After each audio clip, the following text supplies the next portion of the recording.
niendelee kuwaomba kusali sana. Tusali katika jumuiya zetu, tusali katika familia zetu kwa ajili ya uchaguzi pia wa Baba Mtakatifu. Huwa kuna migongano mingi tu. Huwezi ukajua hata michakato mingine, kampeni zinaweza zikafanyika. Sisi tusali tu, kampeni yetu awe ni Roho Mtakatifu atuangazie vizuri, tumpate Baba Mtakatifu. Ni mbaya sana kuwa yatima, tunamhitaji huyu kiongozi.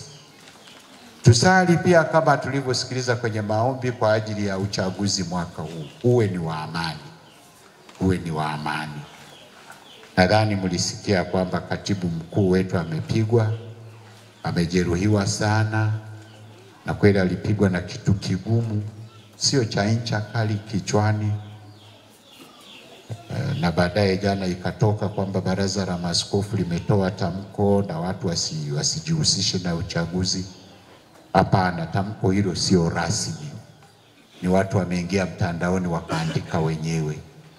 Hata hivyo yaliyomo mle yanawagusa watu. Wengine wamesema hata kama sio rasmi, lakini yaliyomo humo sisi tunayapokea kama rasmi.